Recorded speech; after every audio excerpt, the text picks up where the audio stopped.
Hey, you, wherever you are in the world right now, thank you so much for being here with me. We know that we're living in some crazy times and we know that the world is changing. So let's create a bridge as we travel through one another's countries, coming together as one people in our home in one world. And as we do this, this is why our signature talk today, Beautifully Blended Step Families, is so important. And today I am so super excited to welcome my guest speaker. Her name is Jen Rogers, and she's a step family coach. Hi, Jen. Hi there. Gosh, so excited to be here. Thank you so much. You're so welcome. And this step family coaching is an incredible thing to be doing because I know so many people have issues around blended families and getting along, and especially in a world that we're living in. I think it's just difficult for people that aren't blended to get along at times, right? So so I think, Absolutely. yeah, so I think your expertise in this, capacity is just going to be so enlightening for so many people. But I really want to, take a step back a little bit and let's start at the beginning. So you're a stepmom, and how long have you been married to your husband? For a little over 6 years now. Okay, and between the two of you, how many kids do you have? Well, I answer that in two different ways. Today, I'm going to answer it and say we have six. So we have two girls, we have two boys, and we have two dogs. And the reason I include the dogs is because I asked the question of the six, who do you think is the easiest to co-parent? And it's definitely the dogs. They don't see step, they don't see blended. Whereas the rest of us in the family, we take those labels and they turn into some things that we may not expect them to turn into. But with the dogs, you just get puppy love all the time. Yeah, and isn't it interesting because dogs don't have the labels that people do. And to your point, the labeling, it does impact us. And the fact that there is a label, it's like, why can't we just get rid of those labels, right? So, Right.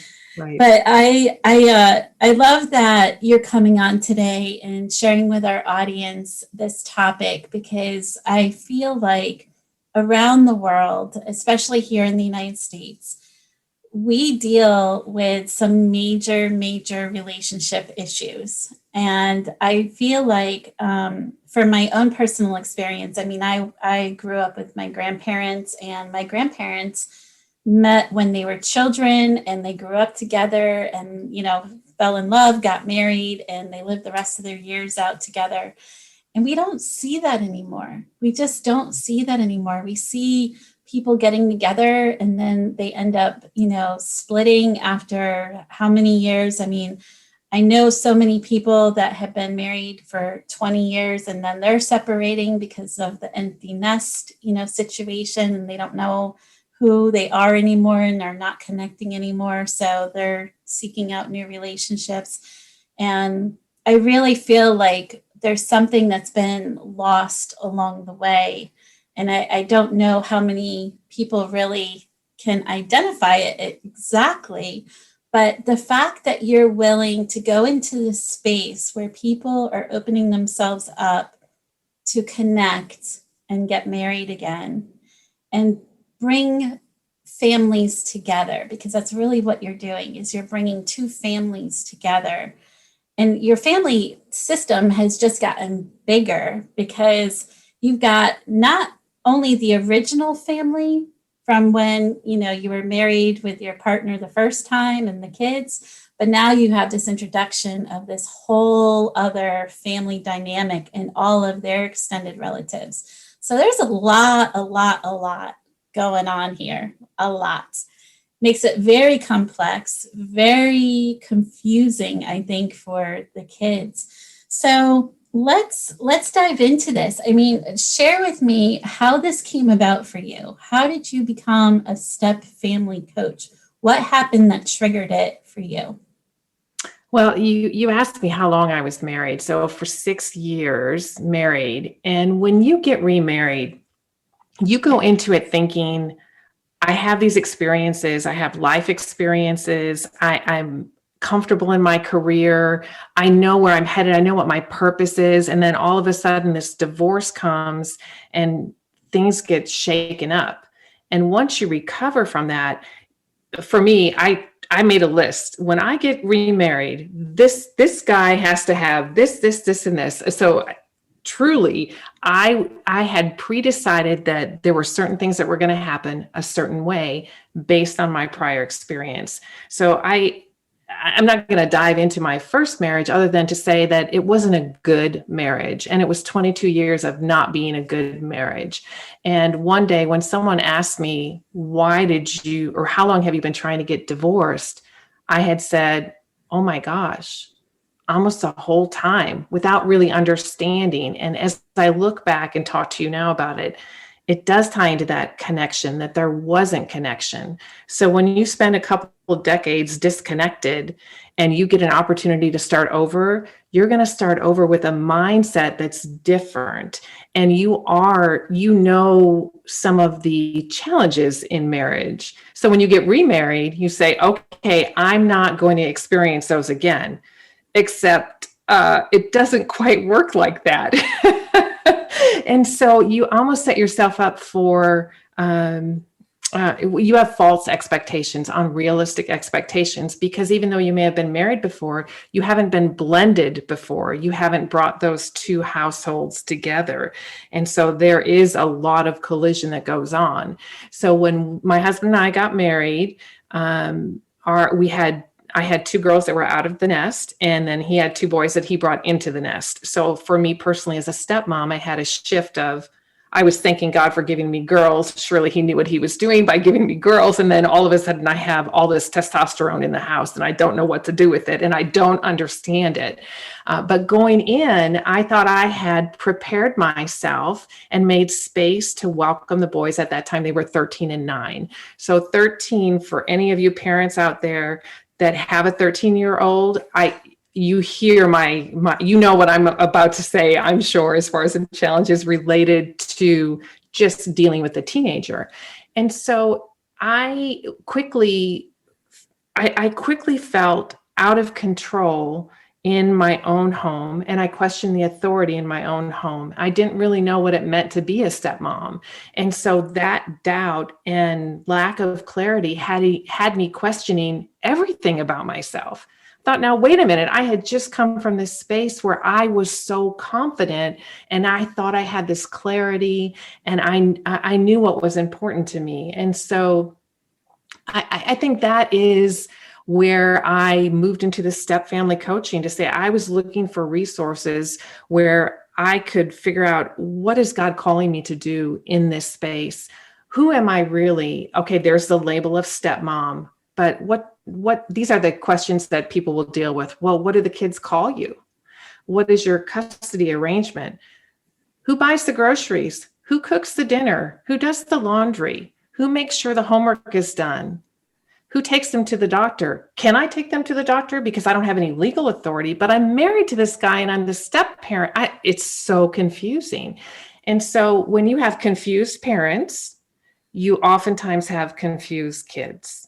And as we were talking, getting ready for this interview, we touched on that several times about the importance of speaking to the needs of the kids and honoring their needs. And so if there's one message that I could say to the world right now, I would say, whether you're in a step family or you're parenting for the first time, or you're a grandparent lending a hand, if you have a role in a child's life, you have this beautiful responsibility and stewardship to love on them, not in the way that you think that they need to be loved, but in the way that they're telling you that they need to be loved.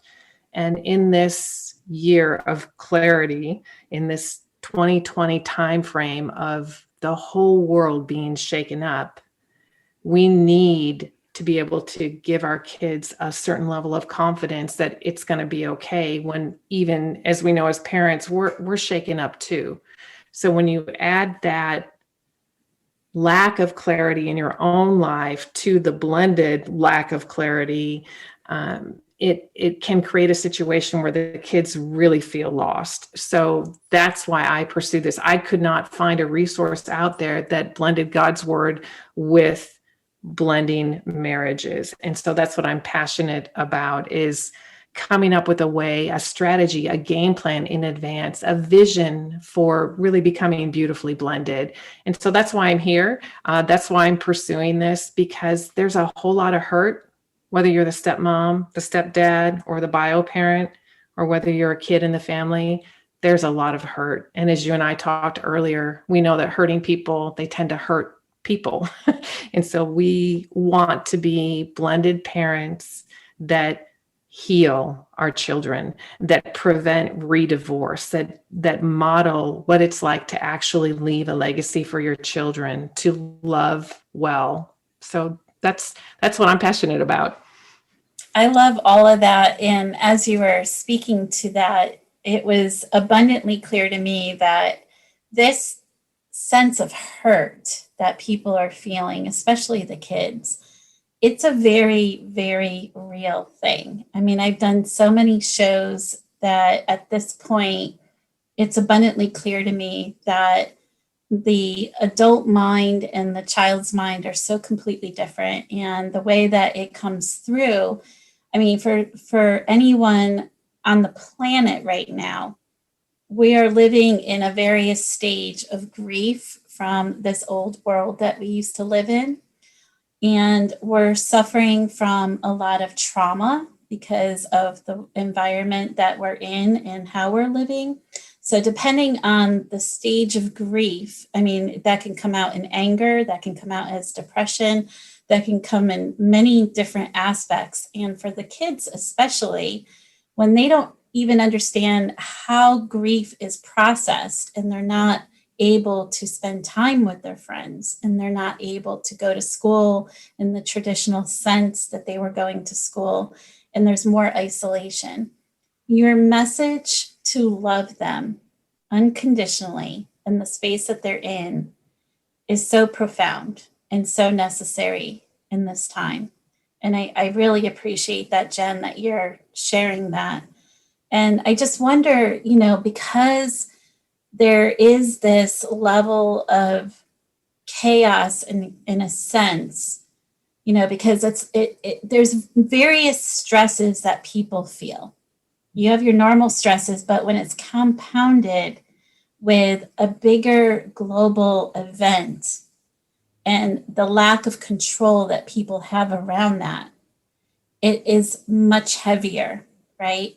So I just wonder, do you have any advice to help parents? Do you have any advice to help the kids that are really, really struggling right now in any capacity that they're in?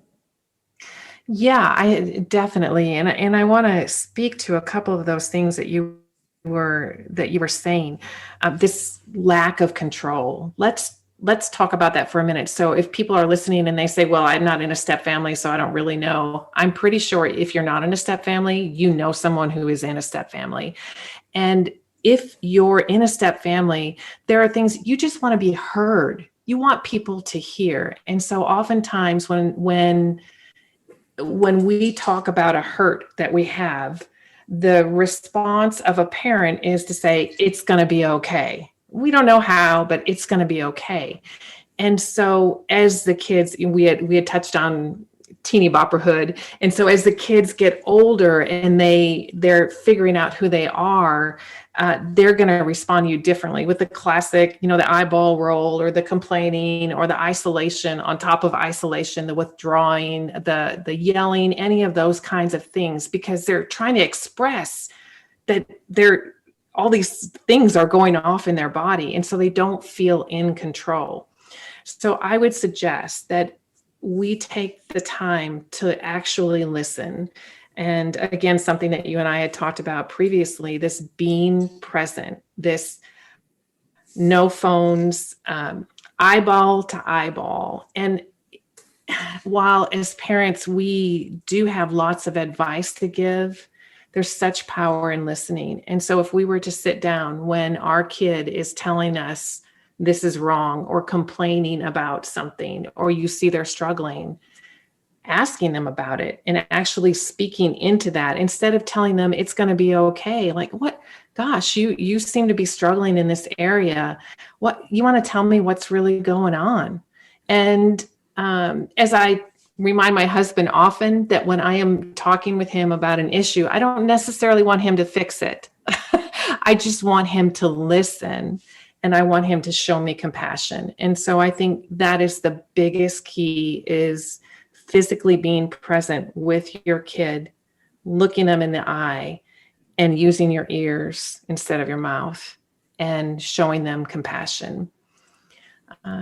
You know, when there's a crisis at work and the boss says, "Oh, we've got to get together. We've got to tackle this issue. You know, this thing blew up. And so we've got to fix it." What do they do first?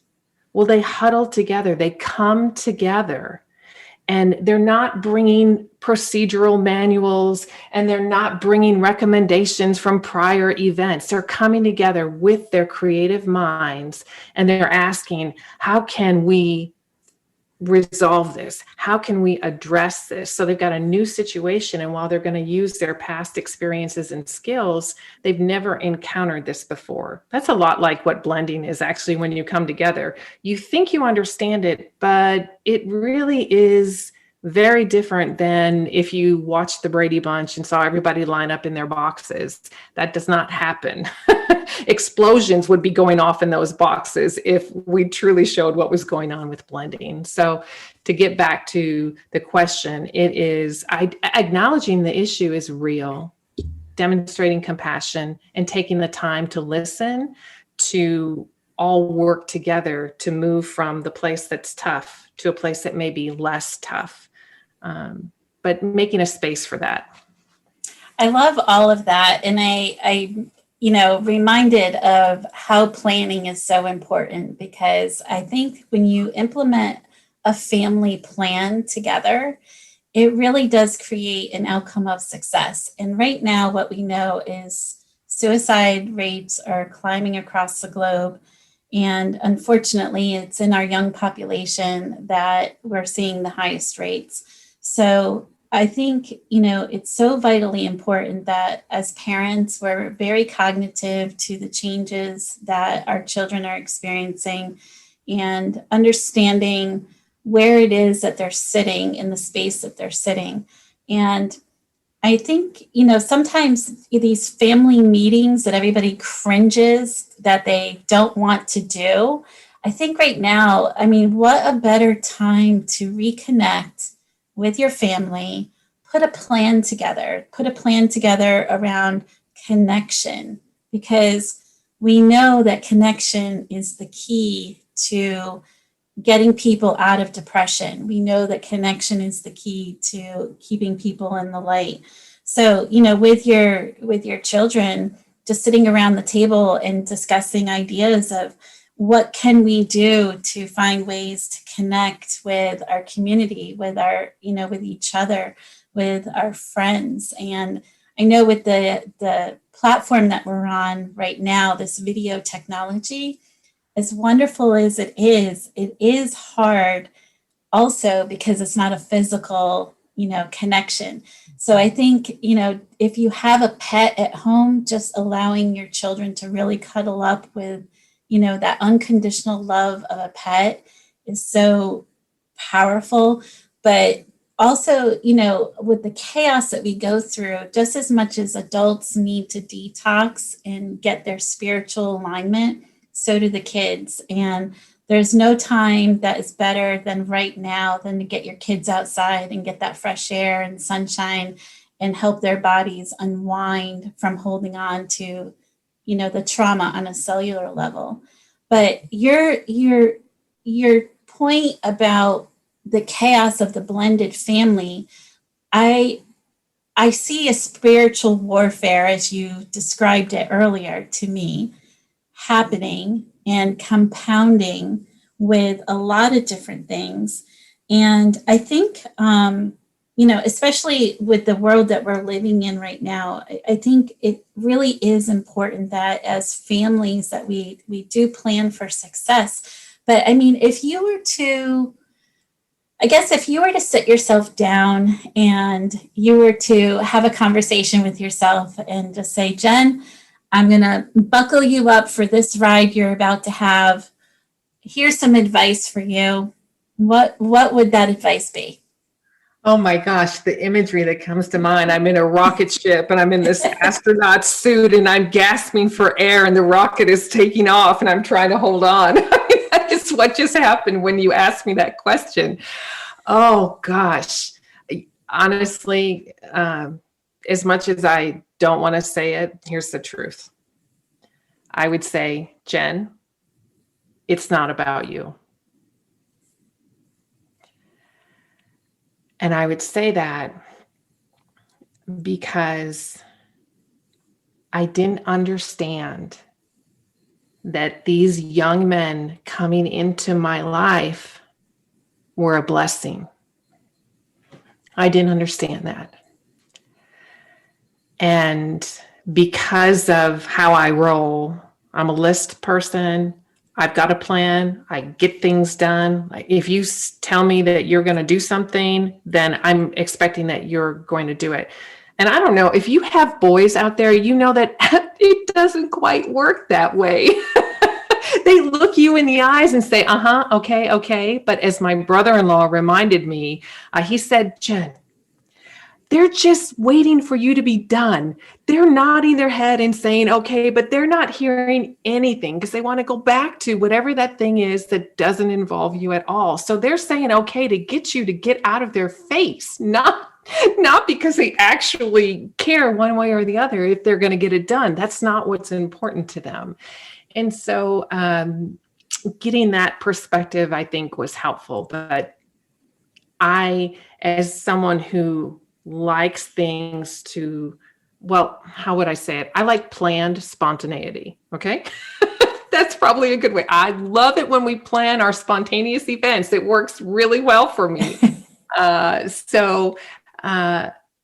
Yeah, just that the blessing is in the journey. The blessing is in that pain of transition. And I would encourage myself, my new stepmom self, to look at things from the kids' perspective.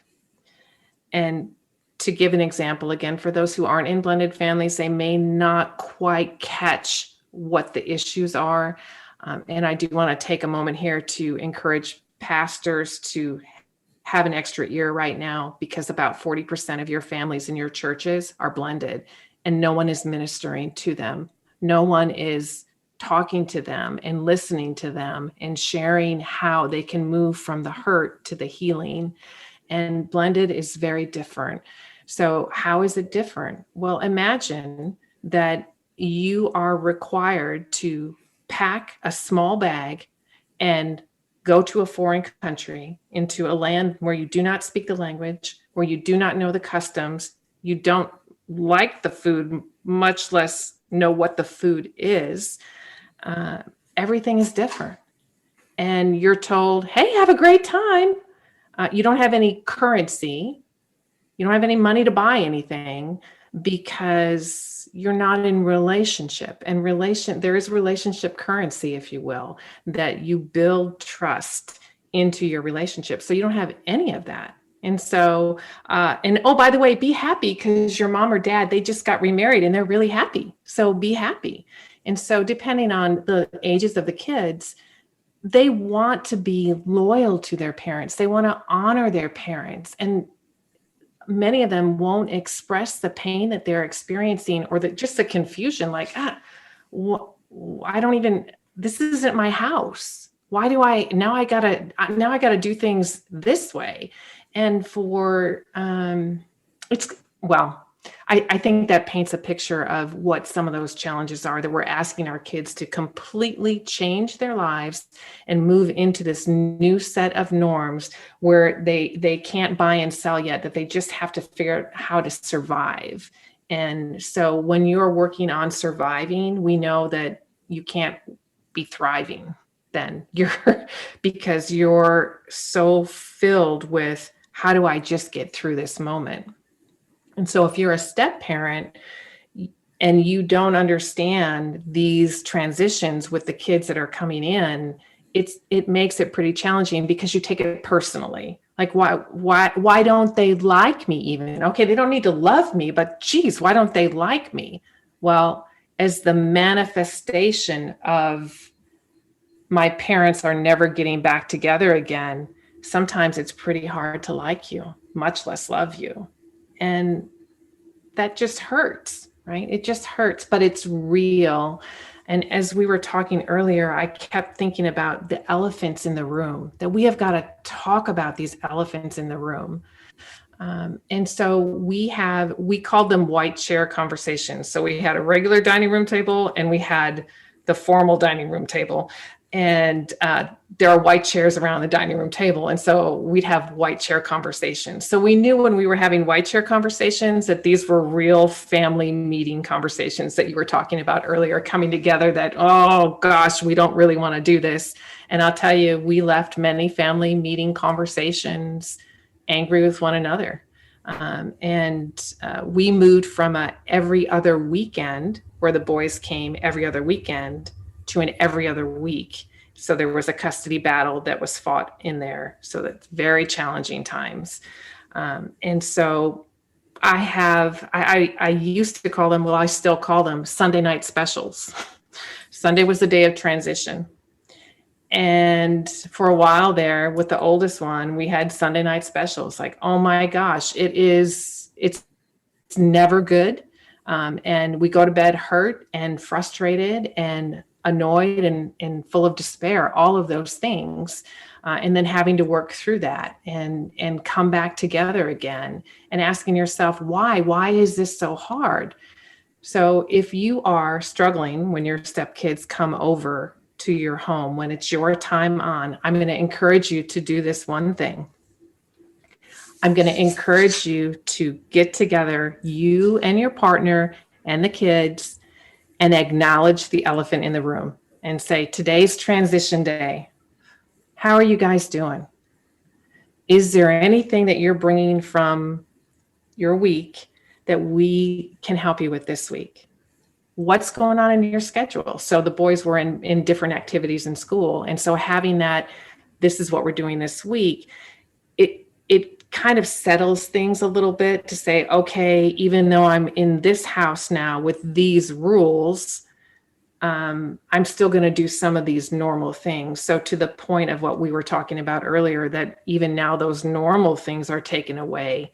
Anytime we can normalize any of this, where we can have mini traditions, if you will, mini habits, atomic habits that help us blend together in a way that acknowledges those elephants.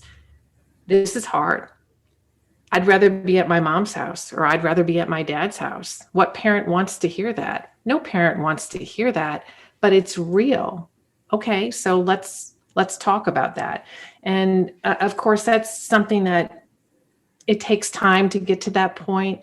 But as we were talking earlier, if we can say right now, if you're in the thick of something that's really difficult in your blended family, I'm going to encourage you to move just a month down the road. Is it going to be this way in a month? Or is there something that you could do that could move from where you are right now in this boiling pot to maybe just simmering?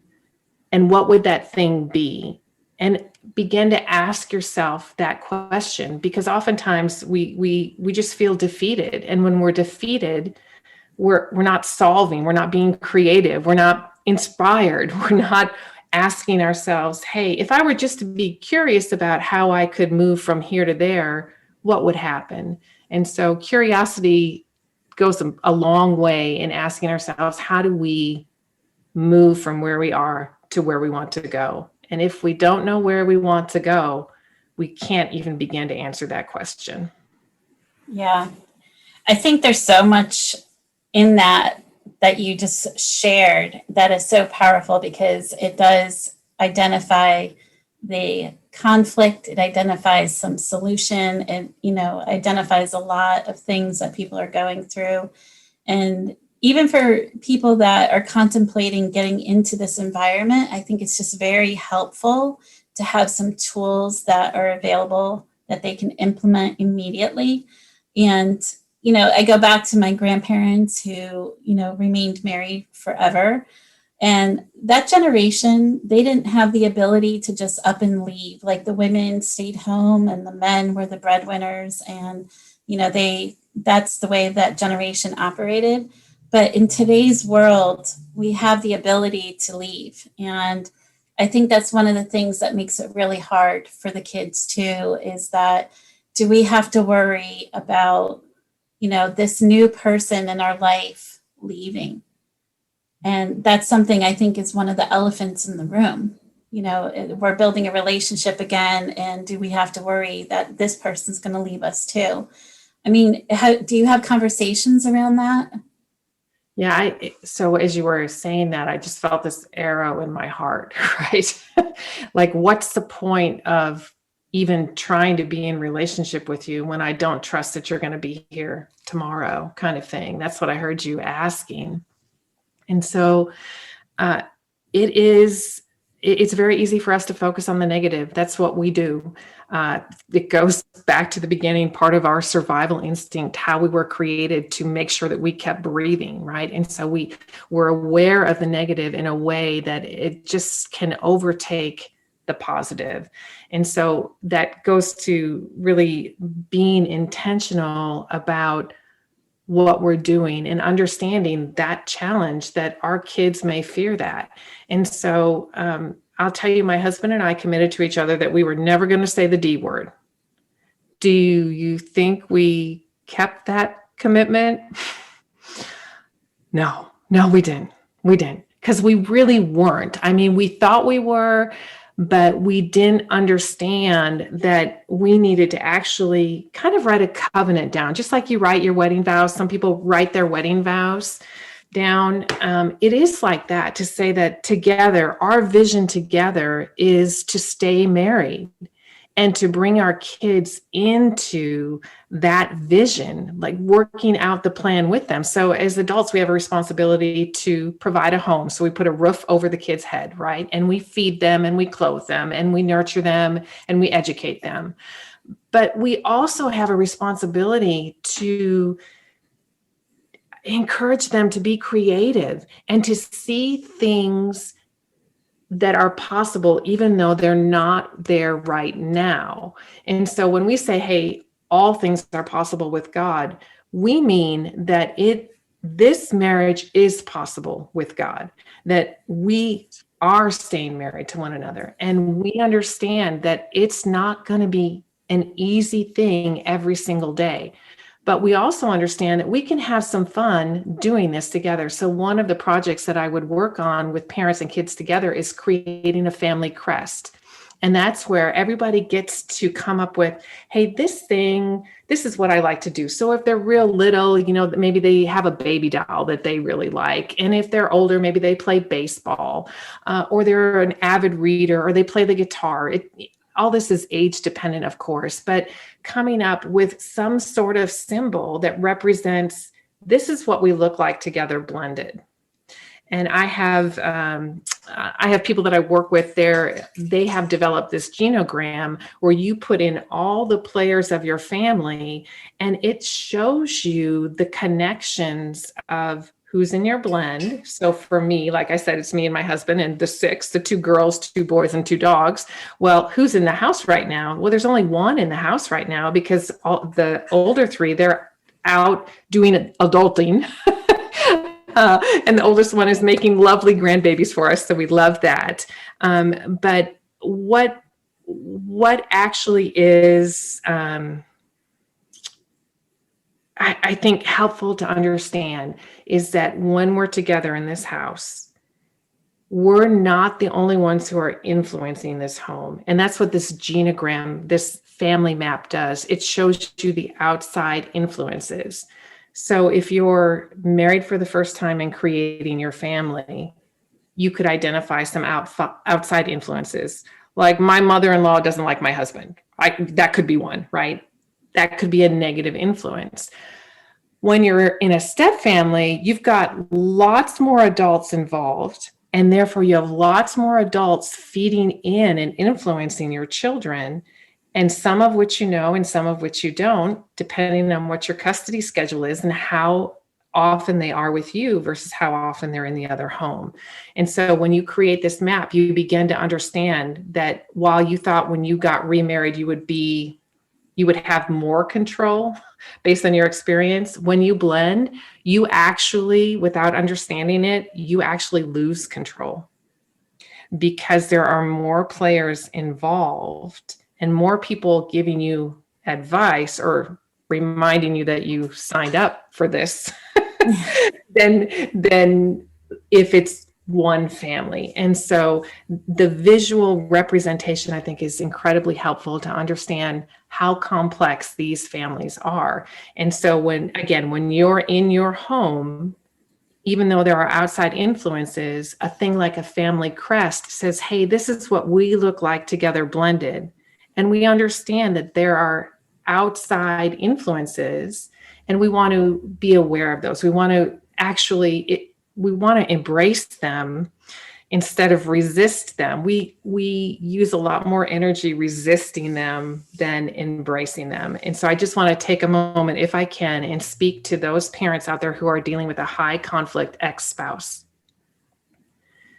You can only change you.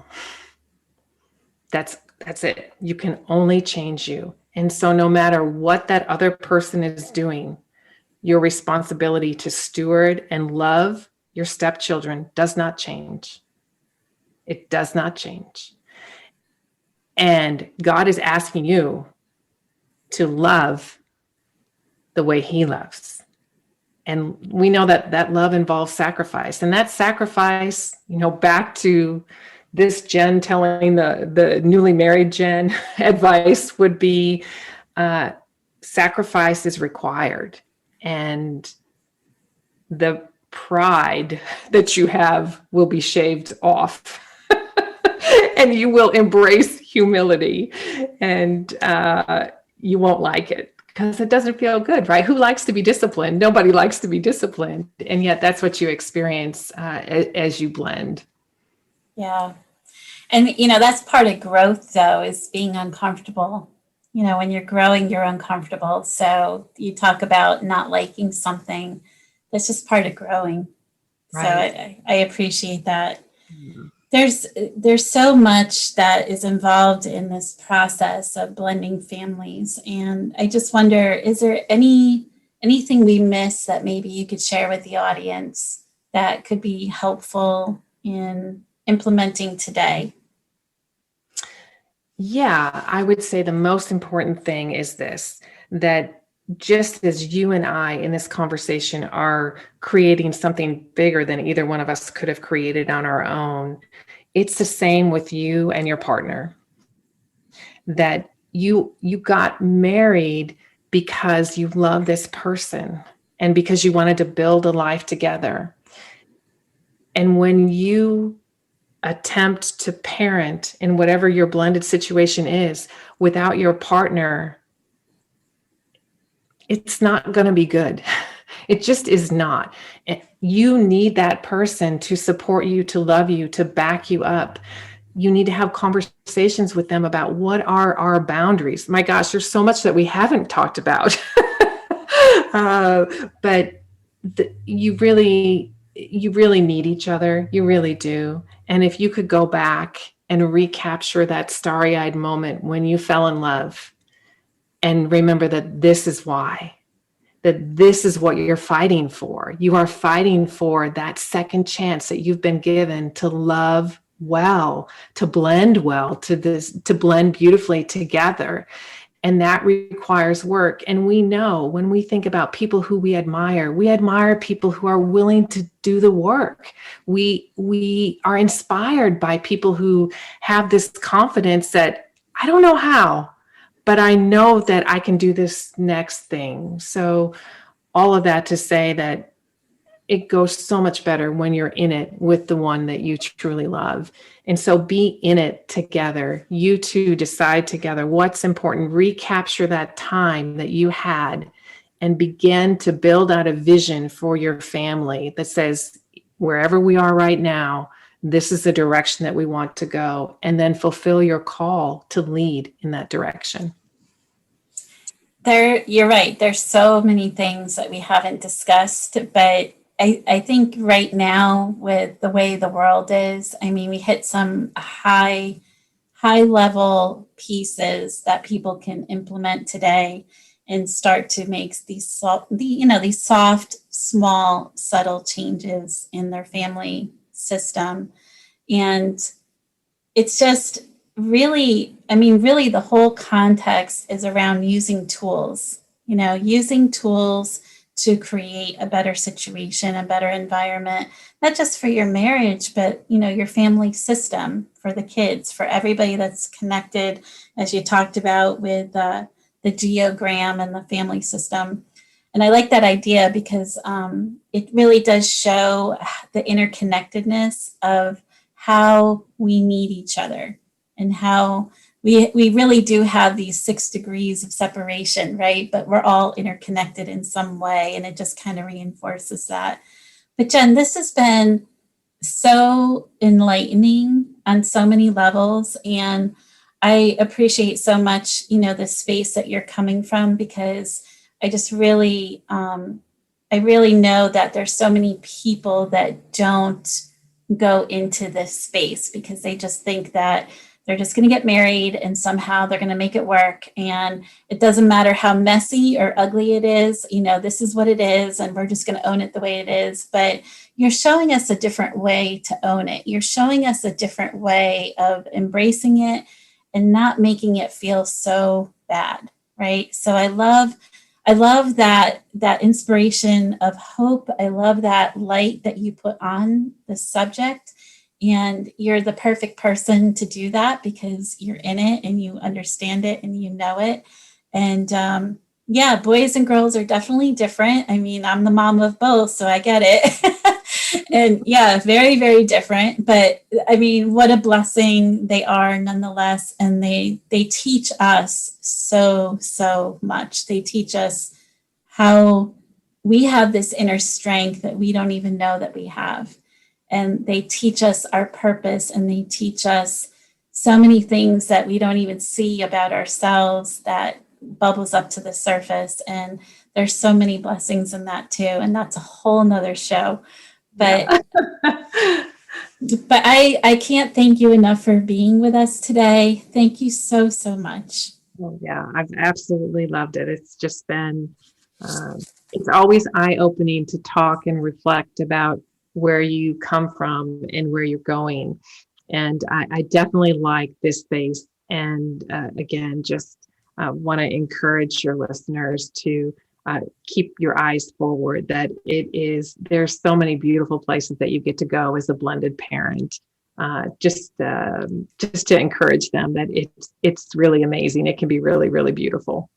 Yeah. And I love that so much. And just as a caveat, because we talked a little bit earlier about the young population demographics being highly susceptible to suicide. If you are finding any changes in your child and you may think that this may be part of, their journey, please reach out to your community and get the support you need.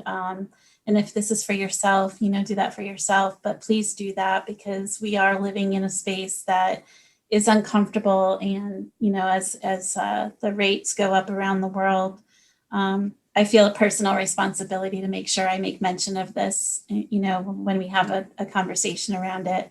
So, so Jen, I mean, again, thank you so much. Thank you for, really putting a beautiful light on this topic and really, I guess, spearheading this vision that it is absolutely something that can be very beautiful. So thank you. Sure. My pleasure. Really enjoyed it. Thank you. Okay. So if I were to pick up your Earth Angel feather off the ground, what would your message to the world be? Be joyful in all situations. Be joyful. And I know you and I had this blended perspective conversation, but it doesn't matter where you are. The world needs your joy. So that would be my feather. I love that. I love that so much. Jen, thank you so much for being with us today. So filled with gratitude, and I just thank you so much. Absolutely. You too. Take care. And again, this is Catherine Daniels with Retreat to Peace, reminding you to live your authentic life with peace. And as always, retreat to peace. We'll see you next time. I love Jen's step family conversation. It was so amazing just to hear some insight around blending families together. And I do think it is difficult to take a bunch of adults and a bunch of children and blend them when they don't have a history to bond from and jump off of. So creating that history does take time. But the geogram idea, the family crest idea, the family map, I mean, there's so many things that she offered in our conversation. I just thought they were so instrumental. And I know we could talk for a long time about that because there's so many layers of becoming a step family and how that works with the world today. I think it's really important that heeding the advice that it really is not about you, that the only person you can change is yourself. So just look for the blessings. And as she said, the world does need your joy. So it's really important that we look at that. I know for myself, when I had my kids as they were growing up, it was really interesting because one of the things that I always tried to do is look at them as individuals and look at their individual unique traits and try to focus on those special parts of them and strengthen them, because I thought for anything, when they go to school, everybody's kind of bucketed into this one bucket. So as a parent, it was really my job to look at the individuality of each of the children and give them their own self-identity as far as what their strengths were. When we went through difficult times, I tried to really respect their individuality, tried to share space with them, tried to listen to them, not just automatically solve their problems, because we do need to raise children that can function in the world and think on their own. And I think that's so, so important. So sometimes you just have to listen. Sometimes you do have to share a conversation with them and learn about where it is that they're at and how you can help them. But then there will be other times that, yes, as a parent, we do have to step in and we do have to solution whatever the problem is for them. So respectfully, just trying to identify where they're at and where they're going, I think is so, so helpful. So maybe that will resonate with someone in my audience and will be helpful to them. Recently, I did a presentation for Denver, Colorado Weibo networking group. It's a bunch of entrepreneurial women. And it was really amazing to be in the room with these women and literally watch their lives change right in front of me. This is part of what I do with Retreat to Peace. And I just wanted to share with you some testimony of that experience as I had received some beautiful thank you notes. So the first one is from Beth, and she says, Catherine, I wanted to thank you so much for speaking at Weibo North Denver. Your presentation really spoke to me, and I know it did the rest of the group as well.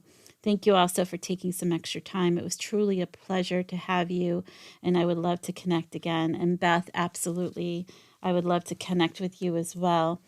This other one comes from Destiny. Destiny is amazing. She says, Catherine, thank you so much for your presentation at Weibo's. It was heartfelt and grounding and opened up so many possibilities. I could tell your message was landing and your passion was shining through. And then I also have this other note that came from Jackie. She says, Kathy, thank you for being so instrumental to me in my healing journey. I'm not the person I was when I started. I love all of you, and thank you so much for sharing those messages with me. I mean, it's just incredible how Retreat to Peace is working and working through individuals. Today, I wanted to share with you a message from Rumi. It's called Every Moment. Every moment, a voice out of this world calls on our soul to wake up and rise. This soul of ours is like a flame with more smoke than light, blackening our vision, letting no light through. Lessen the smoke and more light brightens your house, the house you dwell in now, and the abode you eventually move to. Now, my precious soul, how long are you going to waste yourself in this wandering journey? Can't you hear the voice? Can't you use your swifter wings and answer the call? What is it that you've been ignoring about your calling? Or what is it that you need a message for? I want to let my audience know that Retreat to Peace has found a host camp that is going to be hosting 2021 retreats, and it will be hosted at a camp in Pennsylvania, Camp Innaba, which is literally the Lenape name for the Great Spirit is with us. And it is a beautiful space. It's actually a little bit more of a summer camp in the sense that you would think of sending your kids to, but this was by design because with 2020 and the impact of jobs and tightening up the budgets and things like that, it was really important that we made this affordable. So I wanted to let everyone know that this is going to be live. We actually have camp dates that are in the works right now. Some of our camps are going to be around literally creating a sisterhood. So we've got Soul Sisterhood. We've got a Motherless Daughters camp that we'll be running. And some of these camps you can actually use a tent. Some you can stay in a cabin. Some you can stay in a lodge. So you will have an opportunity to pick which one works for you. One of the things that we'll be doing at this camp is we will be working on what it is that you're feeling as far as what that inside voice inside your head is kind of gnawing at you. So are you struggling with where you're going with your career? Are you struggling with what is your life purpose? Are you struggling with your relationships with other people, or maybe in with yourself? So we're going to look at a variety of things, and literally when you come to the camp, the first day there'll be a little bit of a team building event. The next day, depending on what you select, you will have an opportunity to work specifically with me for a day to just focus in on working with your inner self and getting yourself connected to your authentic purpose, to your authentic journey, and your direction as far as what it is that you were meant to do here on earth. The next couple of days are going to be filled with activities. One of them will be with a guest speaker that is going to be a dietitian who's going to focus on your diet, focus on what it is that you're putting into your body and how it manifests into disease. So if you remember, Claudia Balmer was the registered dietitian that I had interviewed recently. She's going to be one of the guest speakers. We also have activities that we'll be doing. So we'll be doing some actual healing activities with art therapy.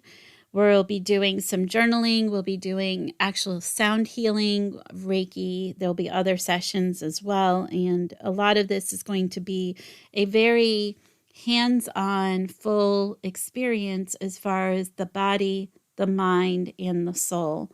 So the trinity of the body, the mind, and the soul, this is going to be a workshop that literally when you come in, you're going to be one way, but when you leave, you're going to have a total transformation, such as what I did with the women in Denver, Colorado. But this will be a much more deeper, fulfilled experience.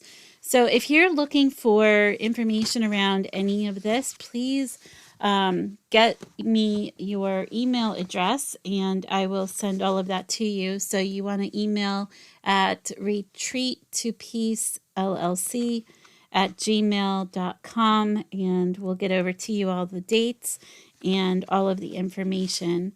As of right now, you can find some of the retreats on Eventbrite, and that will be for Pennsylvania.